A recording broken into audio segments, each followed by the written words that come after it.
Wodofo me ma kwaba edeba nkurahye dwumadi a wohwe ewo Adom TV so. Edin ya osomfo me de so ene ni tekotego. Na ene dey me de mransem a ma twerɛtwerɛ ena me de ebre wo. We change who you are to change what you can become. Sesa wo sesa nipa a wo yon ne dey ansa wanya ne mafoforo. You see, everything you hold on today are things fostered on you by others, by culture. Ade bia wo frɛ ne sɛ ɛyɛ wo ne no ɛne na na ɛgya hyehyɛ ma wo empanimfo hyehyɛ ye ɛna amamra hyehyɛ ma wo ɛne wo ne ɛne Kenya wo ɛna wo yɛ ne awo yɛ na sɛ omi de mi ni ɛnyɛ wo a ne awo yɛ ɛne no ɛyɛ ne ade kyerɛ wo emponium a wo fo sɛ betimi ayɔ no ɛne ma obi ka kyerɛ sɛ betimi ayɔ na ne wontimi nyɛ no ɛne obi ka kyerɛ sɛ wontimi nyɛ tira bia ne nyina yɛ ndɛdɛ nsɛm sɛ hunu sɛ abrabɔ yɛ ka sɛ ade bia ɛya wo wiase pa. You see, mama kan sɛ mo kyerɛ pɔtɔ kasɛm. The greatest tragedy in life is not death. Owo nya de ɛya pa wo wiase.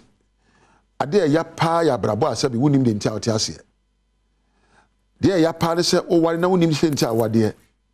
De ɛya pa ne sɛ wote ase na woni sɛ ntia wote ase.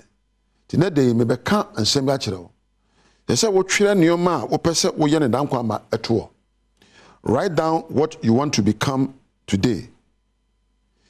Hwɛ Onyankopɔn ɛbɔ wo no ɔma ɔdaachi bi na ɔma otumidie bi sɛ bɛyɛ obi a obɛyɛ ade so nyina awura. You are created to influence your world, and therefore you must become aware of this. Abrabɔ a wo bo sɛ wo hunu sɛ wo abrabɔ a wo bɔ no ɛsɛ sɛ wabrabɔ ekenya nneɔma bi sakra nneɔma bi mu. You see, you can to influence life. You can influence life by doing things that makes a difference in the lives of others. Ese wonu so beya ade bia e beda soronko e woni pa abrabom. E bia na na no wo hwe obi abrabo so e pese be so no wa ya ne de awie na so so no bisa ho se e de na betimi ayo na abrabo aye soronko. Yes, obu o se me popular magidni me de ye ni me. There's a difference between being popular and being influential. We are popular obi abo seje wo so. Nanso we influential a ugya wudin e wo nkinima etim ene wadwe proso. Influential people are not popular, but they are impactful. Ye kaso be influential a e obi ane suban ekenye obi ye de e ma obi ane je e ma obi ho sepe no na nye popular. Popular they say ye nyina ye popular. Otunima ye popular, but you can influence life by leaving trademarks of your actions in the minds and hearts of people. We nipa sebe wadwene emuda na empo woni yeso muda wogya wachi ema nkyirima na be bisa senti me den na me maye a man of influence. Minia ebia na wo ye adwuma ba bi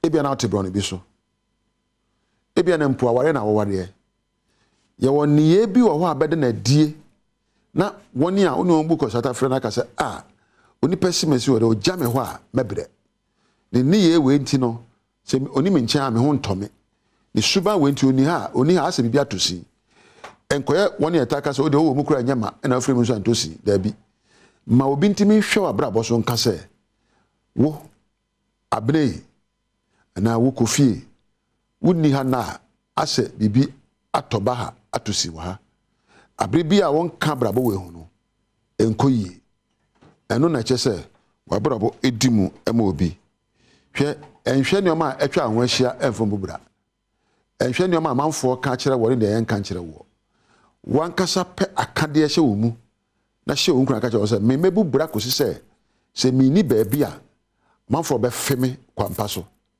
manfo be kai me ehunu se mi so won faso ema won empo amanfo be kai me ahwe machira kwan esan ne ye bi ameda na die ana asem bi ameka ye ma usuban na sonko bibi adi.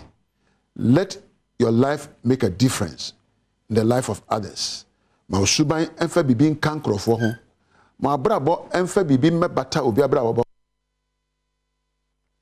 na oya na nka se me so abrabo dimu obi be ejino bi so ma sa obi no enya wo obi ani bagye a ejino bi so ma sa obi no enya wo obi ho beto no a ejino bi so masa obi no enye wo emma wo de abra bon kwese bia wo gye afiri nkrofo ho fama miye yeso wo mamu ewo inshirase oje nti abra bo emma wo binya ahoto abra bo emma obinya fa hodie abra bo emma obi ho nto no nsepe no nempo woni ho dan kwa ma yakasa wo ya oni ho nti ye ho se bibia tosi wa ha ukuru ntimi hwe wanim oyire ntimi hwe wanim na den ka je se wo de won ka me ho akama abra bo atosi adwuma wo yo no wonni ho a me yen kan ku se wonni ho a bibia emu odu afiri mu ma amanfo konno wo kasa ma amanfo konno wo ne ye ma ye konno ni a wo tayo ye nyina edisa suban we bubura ya brabo ebe ka bomu ama ya mro no so adwo nempo ye mamu adwo men ko hwe se we nye we de wa nye wo se wo ye wa famu de na me soso me ye ma famu de ese me subane me kasa ne me ne ye eden sakraye eba obi abrabo mu nempo ede bibi be ka obi abrabo any your friend say we bubura you have been an influence or you've impacted on others. Don't just be popular. You have to now so to be. Dan kwa wo ayen ka wonyom. Usubane a woda na die ena ebetwero bibi e won krofo etimu ena ma wonne ye ma wokasa ma usuban enya bibi emanchirima ene dey. We na mbeja wo na madawa sese wo hwe adwumadie we. Me amede adwumadie ho chiame edi am yeso ani tekotego. Ibeja ho na me da wa sese onya mre hwe me. Nempo mada camera for ebo ma Adom MC a na sound for na kwakwa Priscilla ya me producer me damase watch na so ebehia uno nyame entina